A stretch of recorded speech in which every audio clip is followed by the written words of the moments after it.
Balzac, roman, un texte que tous les Balzaciens considèrent central. Adieu.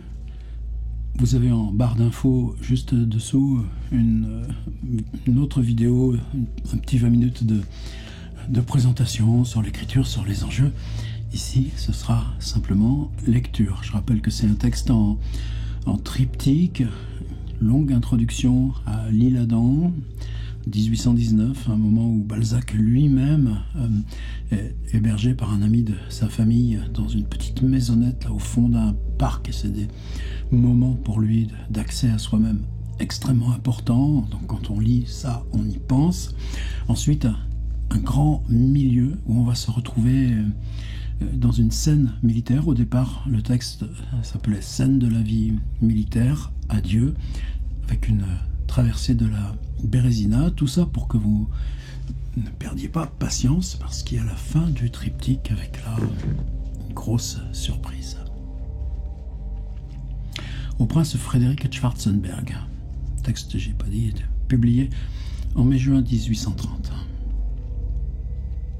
Allons, députés du centre, en avant.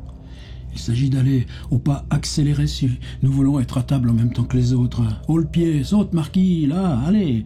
Vous franchissez les sillons comme un véritable cerf.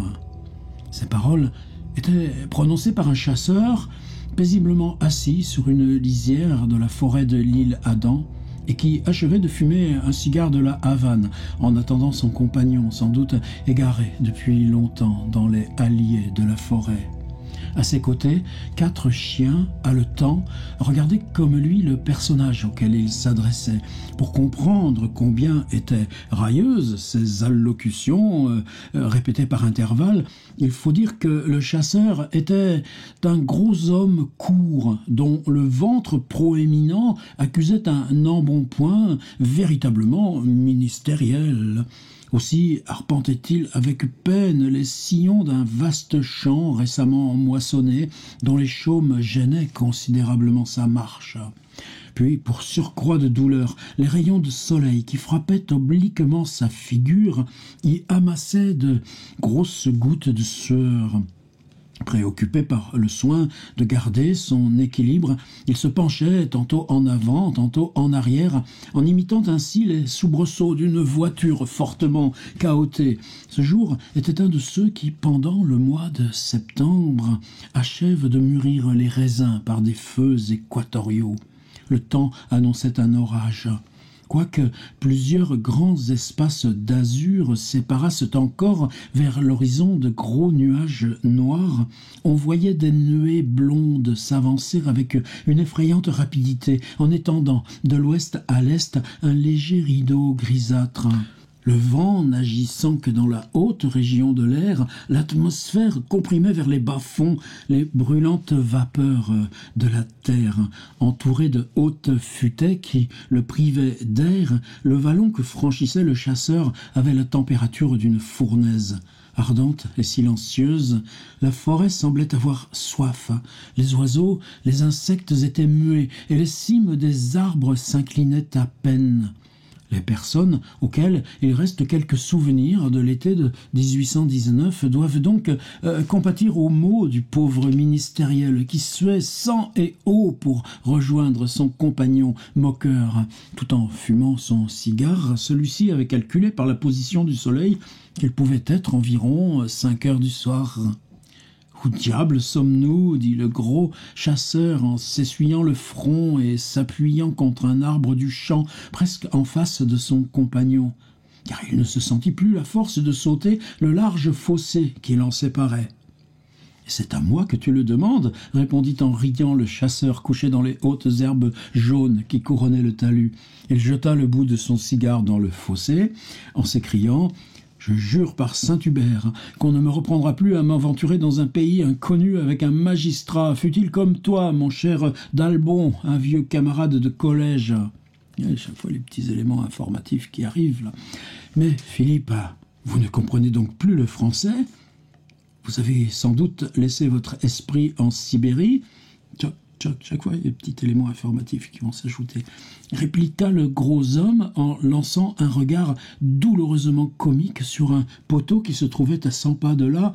« J'entends, » répondit Philippe, qui saisit son fusil, se leva tout à coup, s'élança d'un seul bond dans le champ et courut vers le poteau. « Par ici, d'Albon, par ici, demi-tour à gauche !» cria-t-il à son compagnon en lui indiquant par un geste une large voie pavée. « Chemin de Baillet à l'Isle-Adam, » reprit-il. « Ainsi, nous trouverons dans cette direction celui de Cassan, qui doit s'embrancher sur celui de l'Isle-Adam. » « C'est juste, mon colonel, » dit Monsieur d'Albon en remettant sur sa tête une casquette avec laquelle il venait de s'éventer. « Alors en avant, mon respectable conseiller, » répondit le colonel Philippe en sifflant les chiens qui semblaient déjà lui mieux obéir qu'aux magistrats auxquels ils appartenaient. « Savez-vous, monsieur le marquis, » reprit le militaire goguenard, « que nous avons encore plus de 2 lieues à faire. Le village que nous apercevons là-bas doit être Baillet. » « Grand Dieu !» s'écria le marquis d'Albon. « Allez à Cassan, si cela peut vous être agréable, mais vous irez tout seul. Je préfère attendre ici, malgré l'orage. À cheval que vous m'enverrez du château. Vous vous êtes moqué de moi, Sucy. Nous devions faire une jolie petite partie de chasse, ne pas nous éloigner de Cassan, fureter sur les terres que je connais. Bah, au lieu de nous amuser, vous m'avez fait courir comme un lévrier. Depuis 4 heures du matin, nous avons eu pour tout déjeuner que 2 tasses de lait. Ah, si jamais vous avez un procès à la cour, je vous le ferai perdre. Eussiez-vous 100 fois raison. » Le chasseur, découragé, s'assit sur une des bornes qui étaient au pied du poteau, se débarrassa de son fusil, de sa carnassière vide, et poussa un long soupir. « Ah, France, voilà tes députés !» s'écria en riant le colonel de Sucy. « Ah, mon pauvre d'Albon, si vous aviez été comme moi 6 ans, au fond de la Sibérie !» Il n'acheva pas et leva les yeux au ciel comme si ses malheurs étaient un secret entre Dieu et lui. « Allons, marchez, » ajouta-t-il. « Si vous restez assis, vous êtes perdu. »« Que voulez-vous, Philippe ? C'est une si vieille habitude chez un magistrat. D'honneur, je suis excédé, encore si j'avais tué un lièvre. » Les 2 chasseurs présentaient un contraste assez rare. Le ministériel était âgé de 42 ans et ne paraissait pas en avoir plus de 30, tandis que le militaire, âgé de 30 ans, semblait en avoir au moins 40. Tous 2 étaient décorés de la rosette rouge, attribut des officiers de la Légion d'honneur. Quelques mèches de cheveux, mélangées de noir et de blanc comme l'aile d'une pie, s'échappaient de dessous la casquette du colonel. De belles boucles blondes ornaient les tempes du magistrat. L'un était d'une haute taille, sec, maigre, nerveux, et les rides de sa figure blanche trahissaient des passions terribles ou d'affreux malheurs. L'autre avait un visage brillant de santé, jovial et digne d'un épicurien. Tous 2 étaient fortement hâlés par le soleil, et leurs longues guêtres de cuir fauve portaient les marques de tous les fossés, de tous les marais qu'ils avaient traversés. « Allons » s'écria monsieur de Sucy, « en avant. Après une petite heure de marche, nous serons à Cassan devant une bonne table. » « Il faut que vous n'ayez jamais aimé, » répondit le conseiller d'un air piteusement comique. « Vous êtes aussi impitoyable que l'article 304 du Code pénal. » Philippe de Sucy tressaillit violemment. Son large front se plissa. Sa figure devint aussi sombre que l'était le ciel en ce moment. Quoiqu'un souvenir d'une affreuse amertume crispât tous ses traits, il ne pleura pas. Semblable aux hommes puissants, il savait refouler ses émotions au fond de son cœur et trouvait peut-être, comme beaucoup de caractères purs, une sorte d'impudeur à dévoiler ses peines quand aucune parole humaine n'en peut rendre la profondeur et qu'on redoute la moquerie des gens qui ne veulent pas les comprendre. Monsieur d'Albon avait une de ces âmes délicates qui devinent les douleurs et ressentent vivement la commotion qu'elles ont involontairement produite par quelque maladresse. Il respecta le silence de son ami, se leva, oublia sa fatigue et le suivit silencieusement, tout chagrin d'avoir touché une plaie qui probablement n'était pas cicatrisée. « Un jour, mon ami, » lui dit Philippe en lui serrant la main et en le remerciant de son muet repentir par un regard déchirant, « un jour, je te raconterai ma vie. Aujourd'hui, je ne saurais. » Ils continuèrent à marcher en silence. Quand la douleur du colonel parut dissipée, Le conseiller retrouva sa fatigue et avec l'instinct, ou plutôt avec le vouloir d'un homme harassé, son œil sonda toutes les profondeurs de la forêt.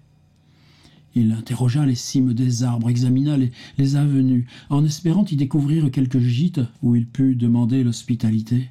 En arrivant à un carrefour, il crut apercevoir une légère fumée qui s'élevait entre les arbres. Il s'arrêta, regarda fort attentivement et reconnut au milieu d'un massif immense les branches vertes et sombres de quelques pins. « Une maison, s'écria-t-il avec le plaisir qu'aurait eu un marin à crier « Terre, terre !» Puis il s'élança vivement à travers un hallier assez épais, et le colonel, qui était tombé dans une profonde rêverie, les suivit machinalement. « Ah, j'aime mieux trouver ici une omelette, du pain de ménage et une chaise que d'aller à Cassan chercher des divans, des truffes et du vin de Bordeaux. » Ces paroles étaient une exclamation d'enthousiasme arrachée au conseiller par l'aspect d'un mur dont la couleur blanchâtre tranchait dans le lointain sur la masse brune des troncs noueux de la forêt. « Ah, ceci m'a l'air d'être quelque ancien prieuré !»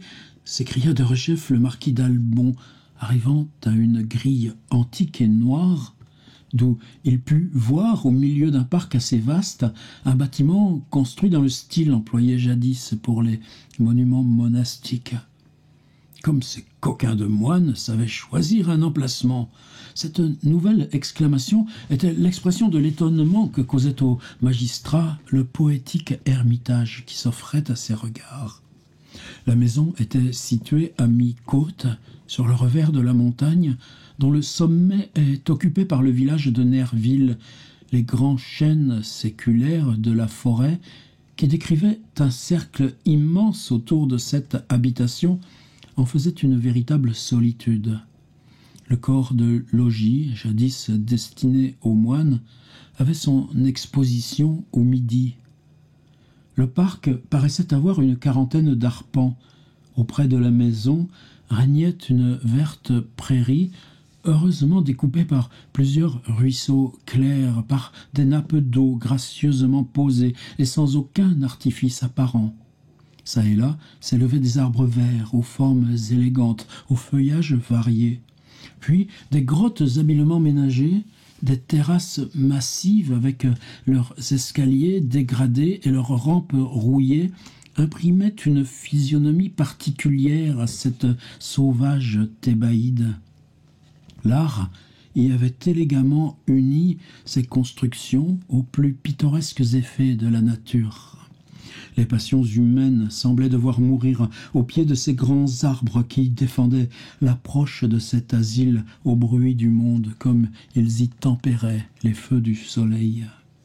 Quel désordre, se dit M. d'Albon, après avoir joui de la sombre expression que les ruines donnaient à ce paysage, qui paraissait frappé de malédiction. C'était comme un lieu funeste, abandonné par les hommes. Le lierre avait étendu partout ses nerfs tortueux et ses riches manteaux.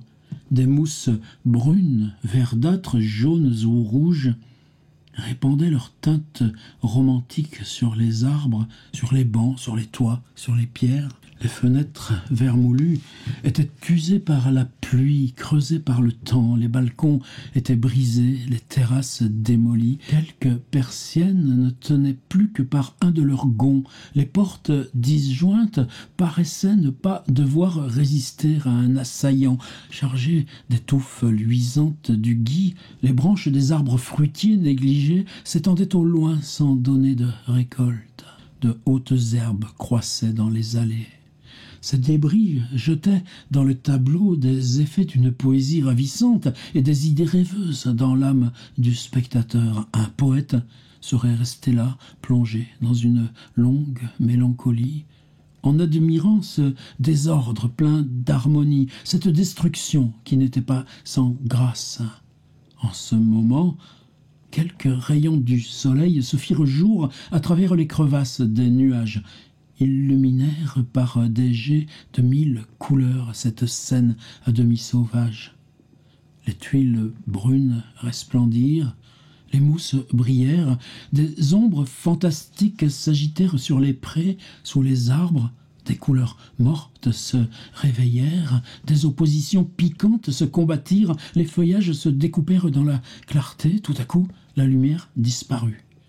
Ce paysage qui semblait avoir parlé se tut et redevint sombre, ou plutôt doux comme la plus douce teinte d'un crépuscule d'automne. « C'est le palais de la Belle au bois dormant, se dit le conseiller qui ne voyait déjà plus cette maison qu'avec les yeux d'un propriétaire. À qui cela peut-il donc appartenir? Il faut être bien bête pour ne pas habiter une si jolie propriété. » Aussitôt, une femme s'élança de dessous un noyer planté à droite de la grille et sans faire de bruit passa devant le conseiller aussi rapidement que l'ombre d'un nuage. Cette vision le rendit muet de surprise. « Eh bien, d'Albon, qu'avez-vous » lui demanda le colonel. « Je me frotte les yeux pour savoir si je dors ou si je veille » répondit le magistrat en se collant sur la grille pour tâcher de revoir le fantôme. « Elle est probablement sous ce figuier, dit-il, en montrant à Philippe le feuillage d'un arbre qui s'élevait au-dessus du mur, à gauche de la grille. Qui, elle ? Eh, puis-je le savoir ? Reprit M. d'Albon. Il vient de se lever, là devant moi, dit-il à voix basse, une femme étrange.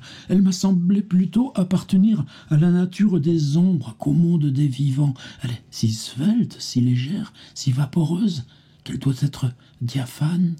Sa figure est aussi blanche que du lait, ses vêtements, ses yeux, ses cheveux sont noirs.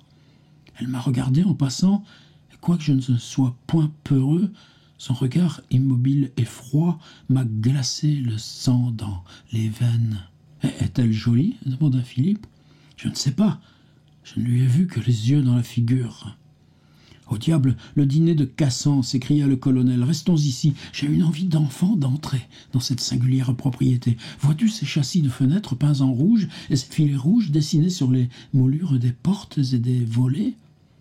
Ne semble-t-il pas que ce soit la maison du diable? Il aura peut-être hérité des moines. Allons, courons après la dame, blanche et noire. En avant » s'écria Philippe, avec une gaieté factice. En ce moment, les deux chasseurs entendirent un cri assez semblable à celui d'une souris prise au piège. Ils écoutèrent. Le feuillage de quelques arbustes froissés retentit dans le silence comme le murmure d'une onde agitée. Mais quoiqu'ils prêtassent l'oreille pour saisir quelque nouveau son, la terre resta silencieuse et garda le secret des pas de l'inconnu, si toutefois elle avait marché. « Voilà qui est singulier » s'écria Philippe en suivant les contours que décrivaient les murs du parc. Les deux amis arrivèrent bientôt à une allée de la forêt qui conduit au village de Chauvry. Après avoir remonté ce chemin vers la route de Paris, ils se trouvèrent devant une grande grille et virent alors la façade principale de cette habitation mystérieuse. De ce côté, le désordre était à son comble. D'immenses lézardes sillonnaient les murs de 3 corps de logis bâtis en équerre, des débris de tuiles et d'ardoises amoncelés à terre et des toits dégradés annonçaient une complète incurie. Quelques fruits étaient tombés sous les arbres et pourrissaient sans qu'on les récoltât. Une vache paissait à travers les boulingrins et foulait les fleurs des plates-bandes, tandis qu'une chèvre broutait les raisins verts et les pampres d'une treille. Ici, tout est harmonie et le désordre y est en quelque sorte organisé, dit le colonel en tirant la chaîne d'une cloche, mais la cloche était sans battant. Les deux chasseurs n'entendirent que le bruit singulièrement aigre d'un ressort rouillé.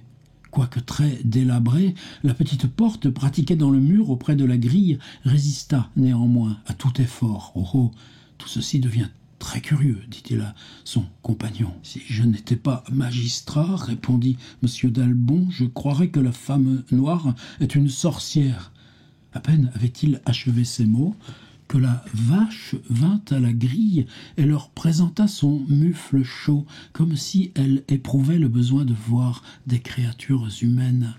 Alors une femme, si toutefois ce nom pouvait appartenir à l'être indéfinissable qui se leva de dessous une touffe d'arbustes, tira la vache par sa corde. Cette femme portait sur la tête un mouchoir rouge d'où s'échappaient des mèches de cheveux blonds, assez semblables à l'étoupe d'une quenouille. Elle n'avait pas de fichu. Un jupon de laine grossière à raies alternativement noires et grises, trop court de quelques pouces, permettait de voir ses jambes. On pouvait croire qu'elle appartenait à une des tribus de Peau-Rouge célébrées par Fenimore Cooper, car ses jambes, son cou et ses bras nus semblaient avoir été peints en couleur de brique. Aucun rayon d'intelligence n'animait sa figure plate. Ses yeux bleuâtres étaient sans chaleur et ternes. Quelques poils blancs clairsemés lui tenaient lieu de sourcils.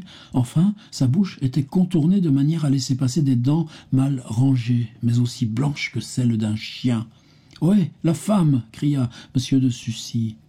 Elle arriva lentement jusqu'à la grille, en contemplant d'un air niais les deux chasseurs à la vue desquels il lui échappa un sourire pénible et forcé. « Où sommes-nous? Quelle est cette maison-là? À qui est-elle? Qui êtes-vous? Êtes-vous d'ici ?» À ces questions et à une foule d'autres que lui adressèrent successivement les deux amis, elle ne répondit que par des grognements gutturaux qui semblaient appartenir plus à l'animal qu'à la créature. « Ne croyez-vous pas qu'elle est sourde et muette ?» dit le magistrat. « Bons hommes !»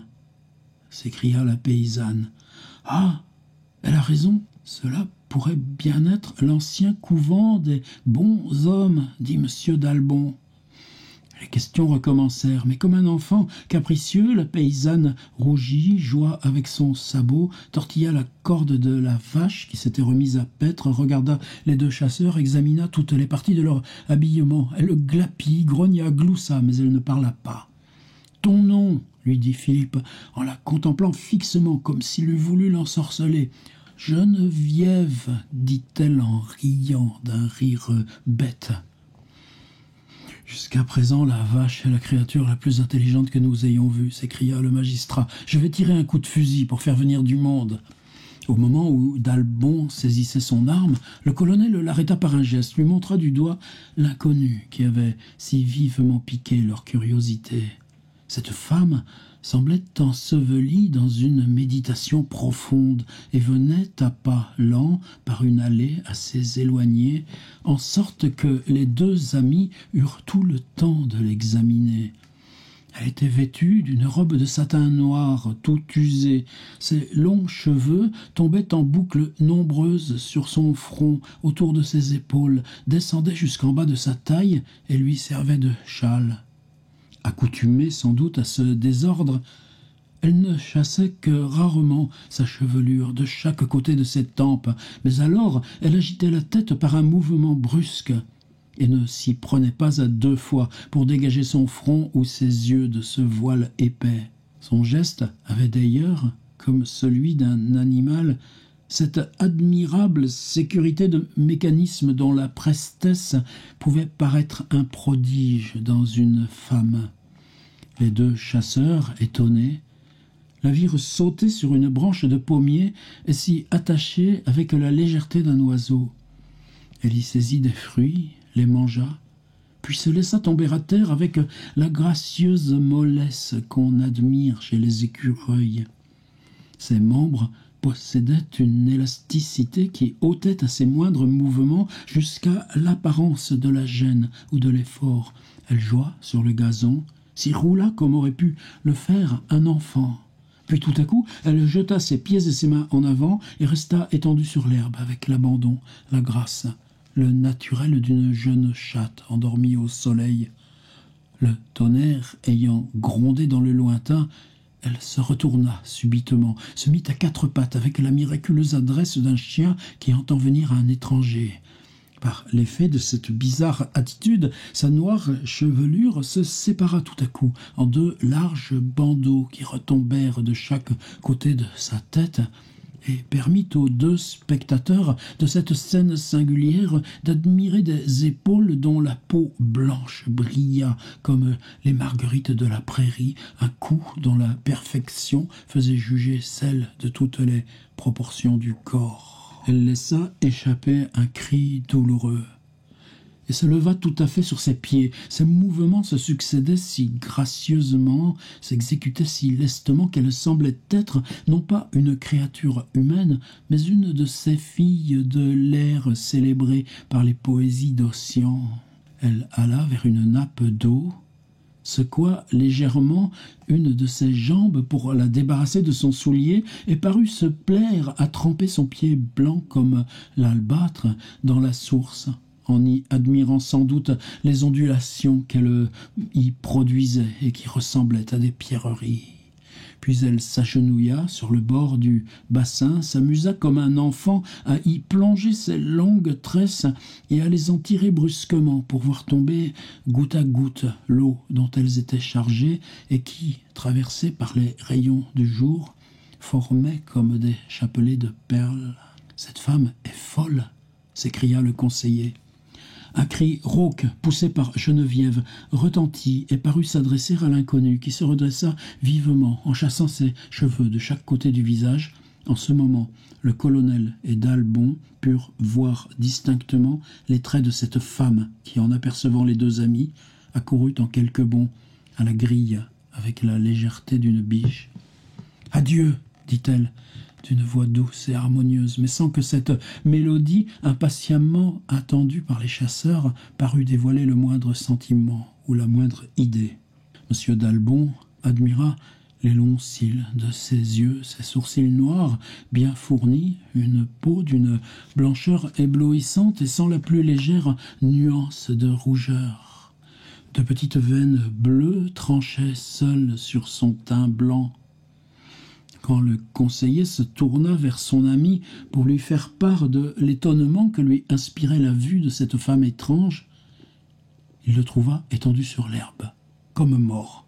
M. d'Albon déchargea son fusil en l'air pour appeler du monde et cria « Au secours !» en essayant de relever le colonel. Au bruit de la détonation, l'inconnu, qui était resté immobile, s'enfuit avec la rapidité d'une flèche, jeta des cris d'effroi comme un animal blessé et tournoya sur la prairie en donnant les marques d'une terreur profonde. M. d'Albon entendit le roulement d'une calèche sur la route de l'Isle-Adam, implora l'assistance des promeneurs en agitant son mouchoir. Aussitôt, la voiture se dirigea vers les bons hommes, et M. d'Albon y reconnut M. et Mme de Granville, ses voisins, qui s'empressèrent de descendre de leur voiture en l'offrant au magistrat. Mme de Granville avait par hasard un flacon de sel que l'on fit respirer à M. de Sucy. Quand le colonel ouvrit les yeux, il les tourna vers la prairie où l'inconnu ne cessait de courir en criant et laissa échapper une exclamation indistincte mais qui révélait un sentiment d'horreur. Puis il ferma de nouveau les yeux en faisant un geste comme pour demander à son ami de l'arracher à ce spectacle. M. et Mme de Granville laissèrent le conseiller libre de disposer de leur voiture en lui disant obligeamment qu'ils allaient continuer leur promenade à pied. « Quelle est donc cette dame ?» demanda le magistrat en désignant l'inconnu. « L'on présume qu'elle vient de Moulins, » répondit M. de Granville. « Elle se nomme la comtesse de Vendières. On l'a dit folle, mais comme elle n'est ici que depuis 2 mois, je ne saurais vous garantir la véracité de ses ouï-dire. » M. d'Albon remercia M. et Mme de Granville. On partit pour Cassan. « C'est elle !» s'écria Philippe en reprenant ses sens. « Qui, elle ?» demanda d'Albon. « Stéphanie. Ah, morte et vivante et folle, j'ai cru que j'allais mourir. » Le prudent magistrat, qui apprécia la gravité de la crise à laquelle son ami était tout en proie, se garda bien de le questionner ou de l'irriter. Il souhaitait impatiemment arriver au château, car le changement qui s'opérait dans les traits et dans toute la personne du colonel lui faisait craindre que la comtesse n'eût communiqué à Philippe sa terrible maladie. Aussitôt que la voiture atteignit l'avenue de l'Isle-Adam, d'Albon envoya le laquais chez le médecin du bourg, en sorte qu'au moment où le colonel fut couché, le docteur se trouva au chevet de son lit. « Si monsieur le colonel n'avait pas été presque à jeun, dit le chirurgien, il était mort. Sa fatigue l'a sauvé. » Après avoir indiqué les premières précautions à prendre, le docteur sortit pour aller préparer lui-même une potion calmante. Le lendemain matin, M. de Sucy était mieux, mais le médecin avait voulu le veiller lui-même. « Je vous avouerai, monsieur le marquis, dit le docteur à M. d'Albon, que j'ai craint une lésion au cerveau. M. de Sucy a reçu une bien violente commotion. Ses passions sont vives. Mais chez lui, le premier coup porté décide de tout. Demain, elle sera peut-être hors de danger. » Le médecin ne se trompa point. Le lendemain, il permit au magistrat de revoir son ami. « Mon cher d'Albon, dit Philippe, lui serrant la main, j'attends de toi un service. Cours promptement aux bons hommes. Informe-toi de tout ce qui concerne la dame que nous y avons vue, et reviens promptement, car je compterai les minutes. » Monsieur d'Albon sauta sur un cheval et galopa jusqu'à l'ancienne abbaye. En y arrivant, il aperçut devant la grille un grand homme sec, dont la figure était prévenante, et qui répondit affirmativement quand le magistrat lui demanda s'il habitait cette maison ruinée. M. d'Albon lui raconta les motifs de sa visite. « Et quoi, monsieur ?» s'écria l'inconnu. « Serait-ce vous qui avez tiré ce coup de fusil fatal? Vous avez failli tuer ma pauvre malade. »« Monsieur, j'ai tiré en l'air. Vous auriez fait moins de mal à madame la comtesse si vous l'eussiez atteinte. » « Eh bien, nous n'avons rien à nous reprocher, car la vue de votre comtesse a failli tuer mon ami, monsieur de Sucy. »« Serait-ce le baron de Sucy ?» s'écria le médecin en joignant les mains. « Est-il allé en Russie, au passage de la Bérésina ?»« Oui, reprit d'Albon, il a été pris par des Cosaques et mené en Sibérie, d'où il est revenu depuis 11 mois environ. » « Entrez, monsieur, dit l'inconnu en conduisant le magistrat dans un salon situé au rez-de-chaussée de l'habitation où tout portait les marques d'une dévastation capricieuse. Des vases de porcelaine précieux étaient brisés à côté d'une pendule dont la cage était respectée. Les rideaux de soie drapés devant les fenêtres étaient déchirés, tandis que le double rideau de mousseline restait intact. « Vous voyez, dit-il à M. d'Albon en entrant, les ravages exercés par la charmante créature à laquelle je me suis consacré. C'est ma nièce.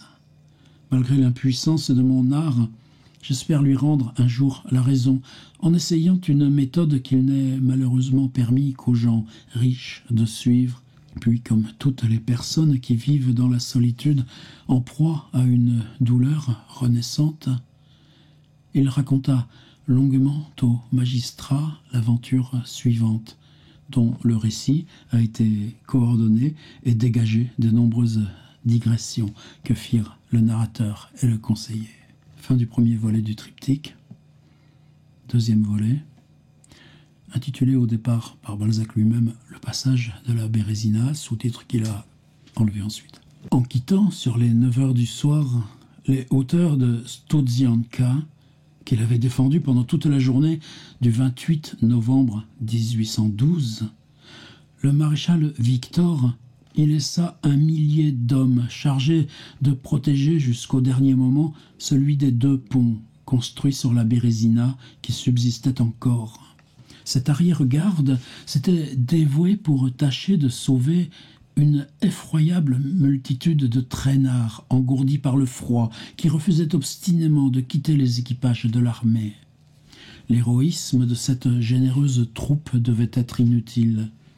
Les soldats qui affluaient par masse sur les bords de la Bérésina y trouvaient par malheur l'immense quantité de voitures, de caissons et de meubles de toute espèce que l'armée avait été obligée d'abandonner en effectuant son passage pendant les journées des 27 et 28 novembre.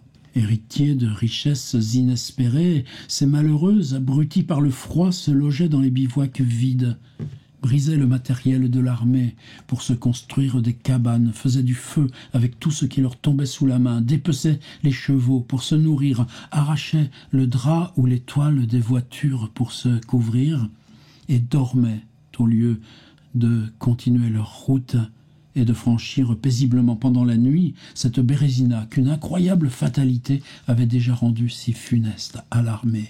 L'apathie de ces pauvres soldats ne peut être comprise que par ceux qui se souviennent d'avoir traversé ces vastes déserts de neige, sans autre boisson que la neige, sans autre lit que la neige, sans autre perspective qu'un horizon de neige, sans autre aliment que la neige ou quelques betteraves gelées, quelques poignées de farine ou de la chair de cheval. Mourant de faim, de soif, de fatigue et de sommeil, ces infortunés arrivaient sur une plage où ils apercevaient du bois, des feux, des vivres, d'innombrables équipages abandonnés, des bivouacs, enfin toute une ville improvisée.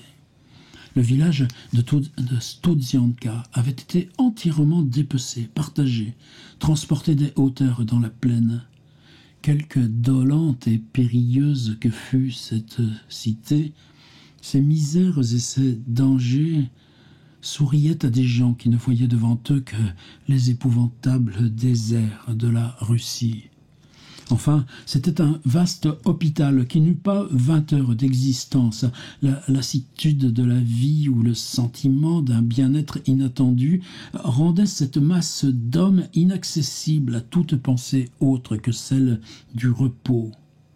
Quoique l'artillerie de l'aile gauche des Russes tira sans relâche sur cette masse qui se dessinait comme une grande tache, tantôt noire, tantôt flamboyante. Au milieu de la neige, ces infatigables boulets ne semblaient à la foule engourdie qu'une incommodité de plus. C'était comme un orage dont la foudre était dédaignée par tout le monde parce qu'elle devait n'atteindre, çà et là, que des mourants, des malades ou des morts peut-être.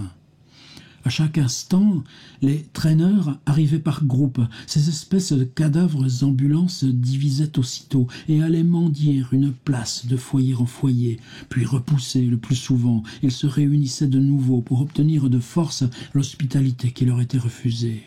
Sourds à la voix de quelques officiers qui leur prédisaient la mort pour le lendemain, ils dépensaient la somme de courage nécessaire pour passer le fleuve, à se construire un asile d'une nuit, à faire un repas souvent funeste. Cette mort qui les attendait ne leur paraissait plus un mal puisqu'elle leur laissait une heure de sommeil. Ils ne donnaient le nom de mal qu'à la faim, à la soif, au froid. Quand il ne se trouva plus ni bois, ni feu, ni toile, ni abri, d'horribles luttes s'établirent entre ceux qui survenaient dénués de tout et les riches qui possédaient une demeure. Les plus faibles succombèrent. Enfin, il arriva un moment où quelques hommes chassés par les Russes n'eurent plus que la neige pour bivouac et s'y couchèrent pour ne plus se relever. Insensiblement, cette masse d'êtres presque anéantis devint si compacte, si sourde, si stupide, ou si heureuse peut-être, que le maréchal Victor, qui en avait été l'héroïque défenseur, en résistant à 20 000 Russes commandés par Wittgenstein, fut obligé de s'ouvrir un passage de vive force à travers cette forêt d'hommes afin de faire franchir la Bérésina aux 5 000 braves qui la menaient à l'empereur. Ces infortunés se laissaient écraser plutôt que de bouger, et périssaient en silence, en souriant à leurs feux éteints, et sans penser à la France. À 10 heures du soir seulement, le duc de Belle-Lune se trouva de l'autre côté du fleuve. Avant de s'engager sur les ponts qui menaient à Zembin, il confia le sort de l'arrière-garde de Studzianka à Eblé, ce sauveur de tous ceux qui survécurent aux calamités de la Bérésina. Ce fut environ vers minuit que ce grand général, suivi d'un officier de courage, quitta la petite cabane qu'il occupait auprès du pont et se mit à contempler le spectacle que présentait le camp situé entre la rive de la Bérésina et le chemin de Borisov à Studzianka. Le canon des Russes avait cessé de tonner. Des feux innombrables qui, au milieu de cet amas de neige, pâlissaient et semblaient ne pas jeter de lueur, éclairaient çà et là des figures qui n'avaient rien d'humain.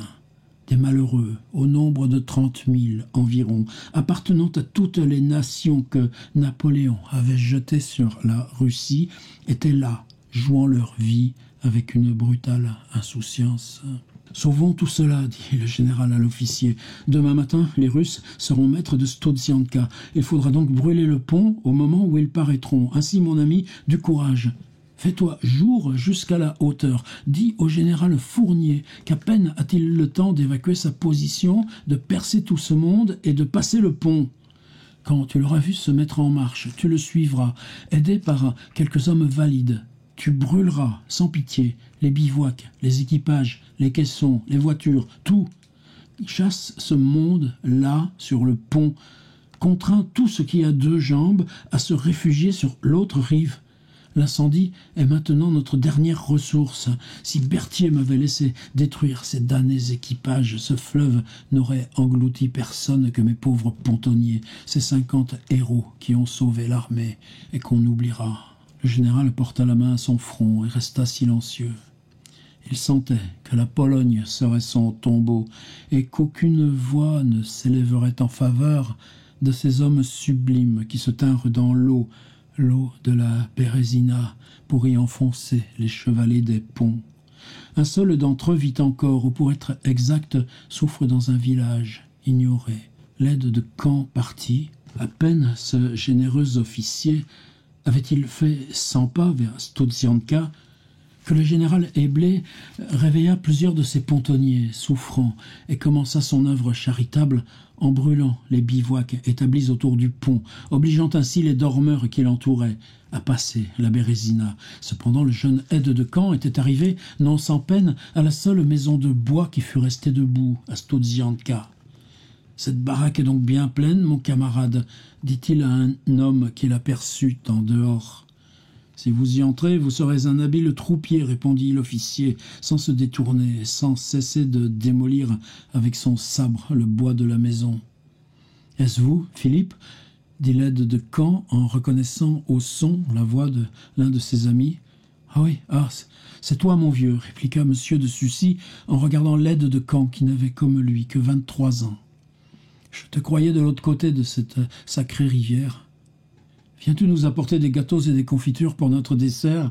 Tu seras bien reçu, ajouta-t-il en achevant de détacher l'écorce du bois qu'il donnait en guise de provende à son cheval. Je cherche votre commandant pour le prévenir de la part du général Eblé de filer sur Zemblin. Vous avez à peine le temps de percer cette masse de cadavres que je vais incendier tout à l'heure, afin de les faire marcher. Ah, tu me réchauffes presque, ta nouvelle me fait suer. J'ai 2 amis à sauver. À Sens et 2 marmottes, mon vieux. Je serai déjà mort. C'est pour eux que je soigne mon cheval et que je ne le mange pas. Par grâce, as-tu quelques croûtes? Voilà 30 heures que je n'ai rien mis dans mon coffre et je me suis battu comme un enragé afin de conserver le peu de chaleur et de courage qui me reste. Pauvre Philippe, rien. Mais votre général est là. N'essaye pas d'entrer, cette grange contient nos blessés. Monte un peu plus haut, tu rencontreras sur la droite une espèce de toit à porc. Le général est là. Adieu, mon brave, si jamais nous dansons la traînisse sur un parquet de Paris. » Il n'acheva pas. La bise souffla dans ce moment avec une telle perfidie que l'aide de camp marcha pour ne pas se geler et que les lèvres du major Philippe se glacèrent. Le silence régna bientôt. Il n'était interrompu que par les gémissements qui partaient de la maison et par le bruit sourd que faisait le cheval de monsieur de Sucy en broyant de faim et de rage l'écorce glacée des arbres avec laquelle la maison était construite. Le major remit son sabre dans le fourreau, prit brusquement la bride du précieux animal qu'il avait su conserver et l'arracha, malgré sa résistance à la déplorable pâture dont il paraissait friand. « En route, Bichette, en route. Il n'y a que toi, ma belle, qui puisse sauver Stéphanie. Va, plus tard, il nous sera permis de nous reposer, ou de mourir, sans doute. » Philippe, enveloppé d'une pelisse à laquelle il devait sa conservation et son énergie, se mit à courir en frappant de ses pieds la neige durcie pour entretenir la chaleur. À peine le major eut-il fait 500 pas qu'il aperçut un feu considérable à la place où depuis le matin il avait laissé sa voiture sous la garde d'un vieux soldat. Une inquiétude horrible s'empara de lui. Comme tous ceux qui, pendant cette déroute, furent dominés par un sentiment puissant, il trouva, pour secourir ses amis, des forces qu'il n'aurait pas eues pour se sauver lui-même. Il arriva bientôt à quelques pas d'un pli formé par le terrain, et au fond duquel il avait mis à l'abri des boulets une jeune femme, sa compagne d'enfance, et son bien le plus cher. À quelques pas de la voiture, une trentaine de traînards étaient réunis devant un immense foyer qu'ils entretenaient en y jetant des planches des dessus de caissons, des roues, des panneaux de voitures. Ces soldats étaient sans doute les derniers venus de tous ceux qui, depuis le large sillon décrit par le terrain au bas de Studzianka jusqu'à la fatale rivière, formaient comme un océan de têtes, de feux, de baraques, une mer vivante agitée par des mouvements presque insensibles et d'où il s'échappait un sourd bruissement parfois mêlé d'éclats terribles. Poussés par la faim et par le désespoir, ces malheureux avaient probablement visité de force la voiture. Le vieux général et la jeune femme qu'ils y trouvèrent couchés sur des hardes, enveloppés de manteaux et de pelisses, gisaient en ce moment accroupis devant le feu. L'une des portières de la voiture était brisée. Aussitôt que les hommes placés autour du feu entendirent les pas du cheval et du major, il s'éleva parmi eux un cri de rage inspiré par la faim. « Un cheval! Un cheval !» Les voix ne formèrent qu'une seule voix. « Retirez-vous, gare à vous !» s'écrièrent 2 ou 3 soldats en ajustant le cheval. Philippe se mit devant sa jument en disant « Gredin, je vais vous culbuter dans votre feu. Il y a des chevaux morts là-haut. Allez les chercher. » Quel farceur cet officier-là! 1 fois, 2 fois, te déranges-tu? Répliqua un grenadier colossal. Non? Comme tu voudras, alors. Un cri de femme domina la détonation. Philippe ne fut heureusement pas atteint, mais Bichette, qui avait succombé, se débattait contre la mort. 3 hommes s'élancèrent et l'achevèrent à coups de baïonnette. « Cannibale! Laissez-moi prendre la couverture et mes pistolets, dit Philippe au désespoir. « Ah, va pour les pistolets, répliqua le grenadier. Quant à la couverture, voilà un fantassin qui, depuis 2 jours, n'a rien dans le fanal et qui grelotte avec son méchant habit de vinaigre. C'est notre général. » Philippe garda le silence en voyant un homme dont la chaussure était usée, le pantalon troué en 10 endroits, et qui n'avait sur la tête qu'un mauvais bonnet de police chargé de givre. Il s'empressa de prendre ses pistolets. 5 hommes amenèrent la jument devant le foyer et se mirent à la dépecer avec autant d'adresse qu'auraient pu le faire des garçons bouchers de Paris. Les morceaux étaient miraculeusement enlevés et jetés sur des charbons. Le major alla se placer auprès de la femme qui avait poussé un cri d'épouvante en le reconnaissant. Il la trouva immobile, assise sur un coussin de la voiture et se chauffant. Elle le regarda silencieusement, sans lui sourire. Philippe aperçut alors près de lui le soldat auquel il avait confié la défense de la voiture. Le pauvre homme était blessé. Accablé par le nombre, il venait de céder au traînard qui l'avait attaqué. Mais comme le chien qui a défendu jusqu'au dernier moment le dîner de son maître, il avait pris sa part du butin et s'était fait une espèce de manteau avec un drap blanc. En ce moment, il s'occupait à retourner un morceau de la jument, et le major vit sur sa figure la joie que lui causaient les apprêts du festin. Le comte de Vendières, tombé depuis 3 jours comme en enfance, restait sur un coussin près de sa femme et regardait d'un œil fixe ces flammes dont la chaleur commençait à dissiper son engourdissement. Il n'avait pas été plus ému du danger et de l'arrivée de Philippe que du combat, par suite duquel sa voiture venait d'être pillée. D'abord, Sucy saisit la main de la jeune comtesse comme pour lui donner un témoignage d'affection, lui exprimer la douleur qu'il éprouvait de la voir ainsi réduite à la dernière misère. Mais il resta silencieux près d'elle, assis sur un tas de neige qui ruisselait en fondant, et céda lui-même au bonheur de se chauffer en oubliant le péril, en oubliant tout. Sa figure contracta, malgré lui, une expression de joie presque stupide, et il attendit avec impatience que le lambeau de jument donné à son soldat fût rôti. L'odeur de cette chair charbonnée irritait sa faim, et sa faim faisait taire son cœur, son courage et son amour. Il contempla sans colère les résultats du pillage de sa voiture. Tous les hommes qui entouraient le foyer s'étaient partagés les couvertures, les coussins, les pelisses, les robes, les vêtements d'hommes et de femmes appartenant au comte, à la comtesse et au major. Philippe se retourna pour voir si l'on pouvait encore tirer parti de la caisse. Il aperçut, à la lueur des flammes, l'or, les diamants, l'argenterie, éparpillés sans que personne songeât à s'en approprier la moindre parcelle. Chacun des individus réunis par le hasard autour de ce feu gardait un silence qui avait quelque chose d'horrible et ne faisait que ce qu'il jugeait nécessaire à son bien-être. Cette misère était grotesque. Les figures, décomposées par le froid, étaient enduites d'une couche de boue sur laquelle les larmes traçaient, à partir des yeux jusqu'au bas des joues, un sillon qui attestait l'épaisseur de ce masque. La malpropreté de leurs longues barbes rendait ces soldats encore plus hideux. Les uns étaient enveloppés dans des châles de femmes, les autres portaient des chabraques de cheval, des couvertures crottées, des haillons empreints de givre qui fondaient. Quelques-uns avaient un pied dans une botte et l'autre dans un soulier. Enfin, il n'y avait personne dont le costume n'offrit une singularité risible. En présence de choses si plaisantes, ces hommes restaient graves et sombres.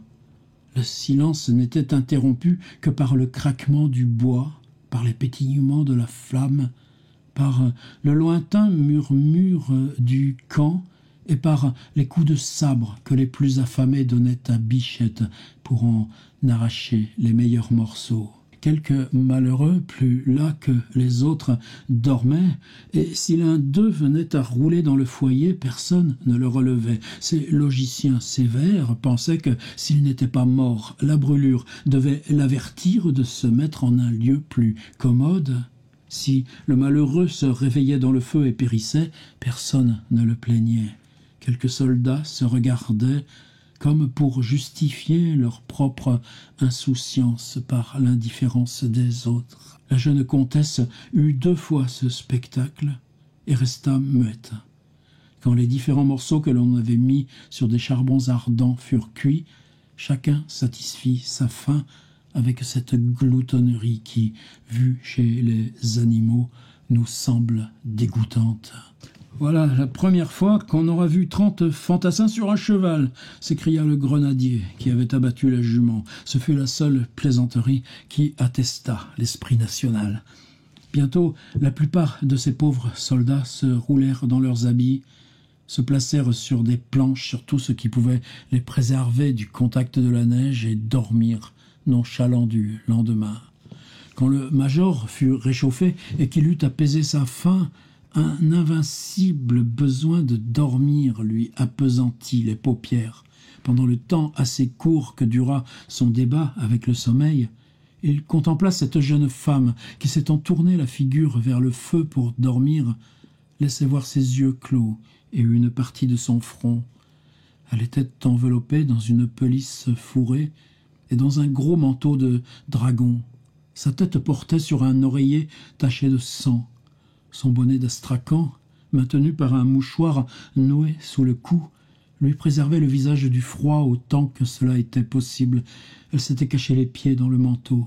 Ainsi, roulée sur elle-même, elle ne ressemblait réellement à rien. Était-ce la dernière des vivants d'hier ? Était-ce cette charmante femme, la gloire d'un amant, la reine des bals parisiens ? Hélas, l'œil même de son ami le plus dévoué n'apercevait plus rien de féminin dans cet amas de linge et de haillons. L'amour avait succombé sous le froid dans le cœur d'une femme. À travers les voiles épais que le plus irrésistible de tous les sommeils étendait sur les yeux du major, il ne voyait plus le mari et la femme que comme 2 points.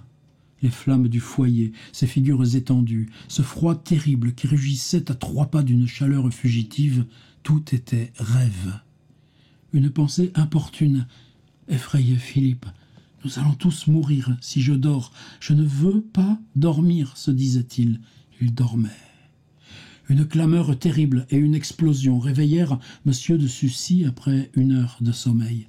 Le sentiment de son devoir, le péril de son ami, retombèrent tout à coup sur son cœur. Il jeta un cri, semblable à un rugissement. Lui et son soldat étaient seuls debout.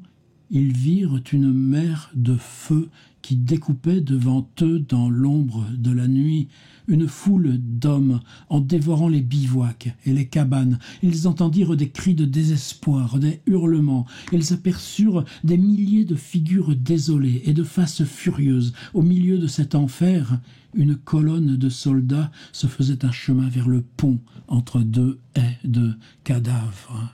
« C'est la retraite de notre arrière-garde » s'écria le major. « Plus d'espoir !»« J'ai respecté votre voiture, Philippe, » dit une voix amie. En se retournant, Sucy reconnut le jeune aide de camp à la lueur des flammes. « Tout est perdu, » répondit le major. « Ils ont mangé mon cheval. D'ailleurs, comment pourrais-je... » « Ah, tout est perdu, » répondit le major. « Ils ont mangé mon cheval. D'ailleurs, comment pourrais-je faire marcher ce stupide général et sa femme? Prenez un tison, Philippe, et menacez-les. » Menacer la comtesse. « Adieu, » s'écria l'aide de camp. « Je n'ai que le temps de passer cette fatale rivière. Il le faut. J'ai une mère en France. Quelle nuit! Cette foule aime mieux rester sur la neige et la plupart de ces malheureux se laissent brûler plutôt que de se lever. Il est 4 heures, Philippe. Dans 2 heures, les Russes commenceront à se remuer. Je vous assure que vous verrez la Bérésina, encore une fois, chargée de cadavres. Philippe, songez à vous. Vous n'avez pas de chevaux. Vous ne pouvez pas porter la comtesse. Ainsi, allons, venez avec moi, dit-il en le prenant par le bras. Mon ami, abandonnez Stéphanie. Le major saisit la comtesse, la mit debout, la secoua avec la rudesse d'un homme au désespoir, la contraignit de se réveiller. Elle le regarda d'un œil fixe et mort. « Il faut marcher, Stéphanie, ou nous mourrons ici. » Pour toute réponse, la comtesse essayait de se laisser aller à terre pour dormir. L'aide de camp saisit un tison et l'agita devant la figure de Stéphanie. « Sauvons-la malgré elle » s'écria Philippe en soulevant la comtesse qu'il porta dans la voiture. Il revint implorer l'aide de son ami. Tous deux prirent le vieux général sans savoir s'il était mort ou vivant et le mirent auprès de sa femme. Le major fit rouler avec le pied chacun des hommes qui gisaient à terre, leur reprit ce qu'ils avaient pillé, entassa toutes les hardes sur les 2 époux et jeta dans un coin de la voiture quelques lambeaux rôtis de sa jument. « Que voulez-vous donc faire » lui dit l'aide de camp. « La traîner » dit le major. « Vous êtes fou !»« C'est vrai » dit Philippe, se croisant les bras sur sa poitrine. Il parut tout à coup saisi par une pensée de désespoir. « Toi, dit-il, en saisissant le bras valide de son soldat, je te la confie pour 1 heure. Songe que tu dois plutôt mourir que de laisser approcher qui que ce soit de cette voiture. » Le major s'empara des diamants de la comtesse, les tint d'une main, tira de l'autre son sabre, se mit à frapper rageusement ceux des dormeurs qu'il jugeait devoir être les plus intrépides et réussit à réveiller le grenadier colossal et 2 autres hommes dont il était impossible de connaître le grade. « Nous sommes flambés, leur dit-il. »« Je sais bien, répondit le grenadier, mais ça m'est égal. » Eh bien, mort pour mort, ne vaut-il pas mieux vendre sa vie pour une jolie femme et risquer de revoir encore la France ? J'aime mieux dormir, dit un homme en se roulant sur la neige. Et si tu me tracasses encore, major, je te fiche mon briquet dans le ventre. De quoi s'agit-il, mon officier ? Reprit le grenadier. Cet homme est ivre, c'est un Parisien, ça aime ses aises. « Ceci sera pour toi, brave grenadier » s'écria le major en lui présentant une rivière de diamants. « Si tu veux me suivre et te battre comme un enragé, les Russes sont à 10 minutes de marche. Ils ont des chevaux. Nous allons marcher sur leur première batterie et ramener 2 lapins. Mais les sentinelles, major !»« L'un de nous 3, dit-il au soldat. Il s'interrompit, regarda l'aide de camp. « Vous venez, Hippolyte, n'est-ce pas ?» Hippolyte consentit par un signe de tête. L'un de nous, reprit le major, se chargera de la sentinelle. D'ailleurs, ils dorment peut-être aussi, ces sacrés Russes. Va, major, tu es un brave. Mais tu me mettras dans ton berlingot, dit le grenadier. Oui, si tu ne laisses pas ta peau là-haut. Si je succombais, Hippolyte, et toi, grenadier, dit le major en s'adressant à ses deux compagnons, promettez-moi de vous dévouer au salut de la comtesse. Convenu, s'écria le brigadier. Ils se dirigèrent vers la ligne russe, sur les batteries qui avaient si cruellement foudroyé la masse de malheureux gisant sur le bord de la rivière. Quelques moments après leur départ, le galop de 2 chevaux retentissait sur la neige et la batterie réveillée envoyait des volées qui passaient sur la tête des dormeurs. Le pas des chevaux était si précipité qu'on eût dit des maréchaux battant un fer. Les généreux aides de camp avaient succombé. Le grenadier athlétique était sain et sauf. Philippe, en défendant son ami, avait reçu un coup de baïonnette dans l'épaule. Néanmoins, il se cramponnait au crin du cheval et le serrait si bien avec ses jambes que l'animal se trouvait pris comme dans un étau. « Dieu soit loué !» s'écria le major en retrouvant son soldat immobile et la voiture à sa place. « Si vous êtes juste mon officier, vous me ferez avoir la croix. Nous avons joliment joué de la clarinette et du bancal, hein ? Nous n'avons encore rien fait. Attelons les chevaux, prenez ces cordes. Il n'y en a pas assez. Eh bien, grenadier, mettez-moi la main sur ces dormeurs. Servez-vous de leur châle, de leur linge. Tiens, il est mort, ce farceur-là, s'écria le grenadier, en dépouillant le premier auquel il s'adressa. Ah, cette farce, ils sont morts, tous? Oui, tous. Il paraît que le cheval est indigeste quand on le mange à la neige. Ces paroles firent trembler Philippe. Le froid avait redoublé. Dieu, perdre une femme que j'ai déjà sauvée 20 fois. Le major secoua la comtesse en criant « Stéphanie, Stéphanie !» La jeune femme ouvrit les yeux. « Madame, nous sommes sauvés. »« Sauvés ?» répéta-t-elle en retombant. Les chevaux furent attelés tant bien que mal. Le major, tenant son sabre de sa meilleure main, gardant les guides de l'autre, armé de ses pistolets, monta sur un des chevaux et le grenadier sur le second. Le vieux soldat, dont les pieds étaient gelés, avait été jeté en travers de la voiture, sur le général et sur la comtesse. Excités à coups de sabre, les chevaux emportèrent l'équipage avec une sorte de furie dans la plaine où d'innombrables difficultés attendaient le major. Bientôt, il fut impossible d'avancer sans risquer d'écraser des hommes, des femmes et jusqu'à des enfants endormis qui tous refusaient de bouger quand le grenadier les éveillait. En vain, M. de Sucy chercha-t-il la route que l'arrière-garde s'était frayée naguère au milieu de cette masse d'hommes. Elle s'était effacée comme s'efface le sillage du vaisseau sur la mer. Il n'allait qu'au pas, le plus souvent arrêté par des soldats qui le menaçaient de tuer ses chevaux. « Voulez-vous arriver ?» lui dit le grenadier. « Au prix de tout mon sang, au prix du monde entier !» s'écria le major. « Marche, on ne fait pas d'omelette sans casser des œufs. » Et le grenadier de la garde poussa les chevaux sur les hommes, ensanglanta les roues, renversa les bivouacs en se traçant un double sillon de mort à travers ce champ de tête.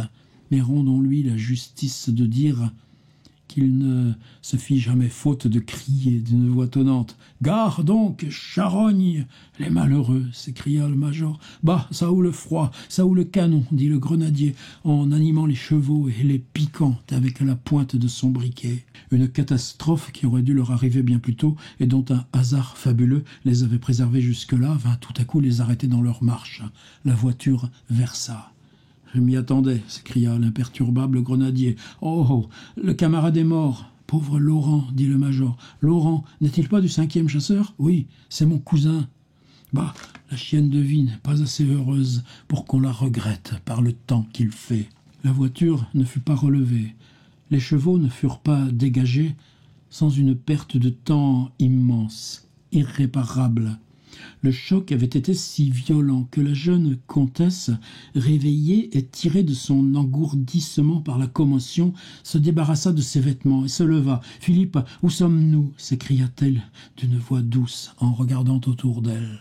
« À 500 pas du pont, nous allons passer la Bérésina. De l'autre côté de la rivière, Stéphanie, je ne vous tourmenterai plus, je vous laisserai dormir, nous serons en sûreté, nous gagnerons tranquillement Vilna. Dieu veuille que vous ne sachiez jamais ce que votre vie aura coûté. Tu es blessé? Ce n'est rien. L'heure de la catastrophe était venue. Le canon des Russes annonça le jour. Maîtres de Stodzianka, ils foudroyèrent la plaine. Et aux premières lueurs du matin, le major aperçut leurs colonnes se mouvoir et se former sur les hauteurs.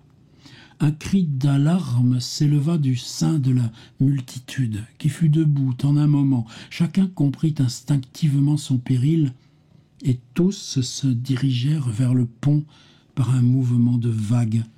Les Russes descendaient avec la rapidité de l'incendie. Hommes, femmes, enfants, chevaux, tout marcha sur le pont. Heureusement, le major et la comtesse se trouvaient encore éloignés de la rive. Le général Eblé venait de mettre le feu aux chevalets de l'autre bord. Malgré les avertissements donnés à ceux qui envahissaient cette planche de salut, personne ne voulut reculer. Non seulement le pont s'abîma chargé de monde, mais l'impétuosité du flot d'hommes lancés vers cette fatale berge était si furieuse qu'une masse humaine fut précipitée dans les eaux comme une avalanche. On n'entendit pas un cri, mais le bruit sourd d'une pierre qui tombe à l'eau. Puis la Bérésina fut couverte de cadavres. Le mouvement rétrograde de ceux qui se reculèrent dans la plaine pour échapper à cette mort fut si violent, et leur choc contre ceux qui marchaient en avant fut si terrible, qu'un grand nombre de gens moururent étouffés. Le comte et la comtesse de Vandières durent la vie à leur voiture. Les chevaux, après avoir écrasé, pétri une masse de mourants, périrent écrasés, foulés aux pieds par une trombe humaine qui se porta sur la rive. Le major et le grenadier trouvèrent leur salut dans leur force. Ils tuaient pour n'être pas tués. Cet ouragan de faces humaines, ce flux et reflux de corps animés par un même mouvement eut pour résultat de laisser pendant quelques moments la rive de la Bérésina déserte.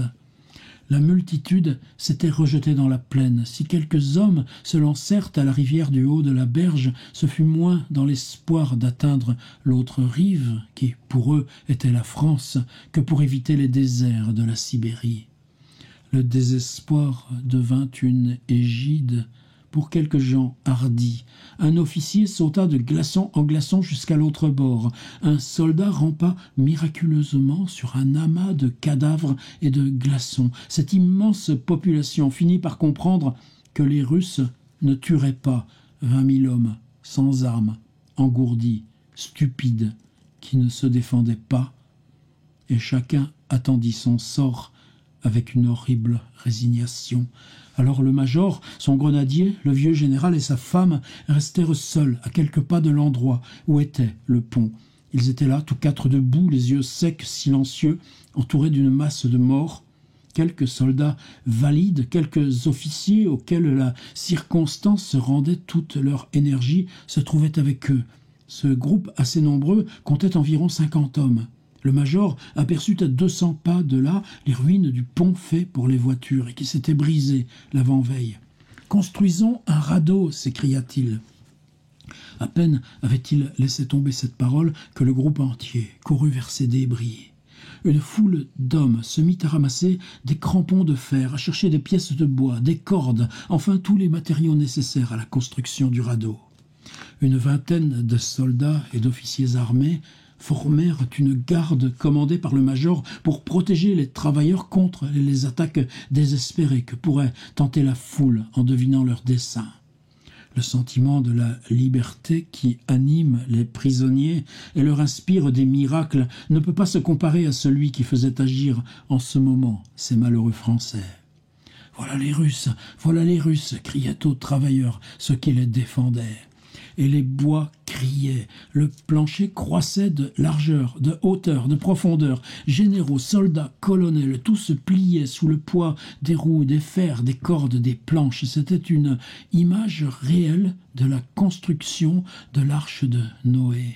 La jeune comtesse, assise auprès de son mari, contemplait ce spectacle avec le regret de ne pouvoir contribuer en rien à ce travail. Cependant, elle aidait à faire des nœuds pour consolider les cordages. Enfin, le radeau fut achevé. 40 hommes le lancèrent dans les eaux de la rivière, tandis qu'une dizaine de soldats tenaient les cordes qui devaient servir à l'amarrer près de la berge.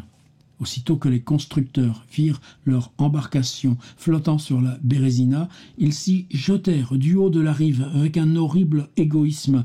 Le major, craignant la fureur de ce premier mouvement, tenait Stéphanie et le général par la main, mais il frissonna quand il vit l'embarcation noire de monde et les hommes pressés dessus comme des spectateurs au parterre d'un théâtre. « Sauvage !» s'écria-t-il. « C'est moi qui vous ai donné l'idée de faire le radeau. Je suis votre sauveur et vous me refusez une place ?» Une rumeur confuse servit de réponse. Les hommes placés au bord du radeau et armés de bâtons qu'ils appuyaient sur la berge poussaient avec violence le train de bois pour le lancer vers l'autre bord et lui faire fendre les glaçons et les cadavres. « Tonnerre de Dieu, je vous fiche à l'eau si vous ne recevez pas le major et ses 2 compagnons !» s'écria le grenadier, qui leva son sabre, empêcha le départ et fit serrer les rangs, malgré des cris horribles. « Je vais tomber, je tombe !» criaient ses compagnons. « Partons, en avant !» Le major regardait d'un œil sec sa maîtresse, qui levait les yeux au ciel par un sentiment de résignation sublime. « Mourir avec toi, dit-elle. » Il y avait quelque chose de comique dans la situation des gens installés sur le radeau. Quoiqu'ils poussassent des rugissements affreux, aucun d'eux n'osait résister aux grenadiers, car ils étaient si pressés qu'il suffisait de pousser une seule personne pour tout renverser.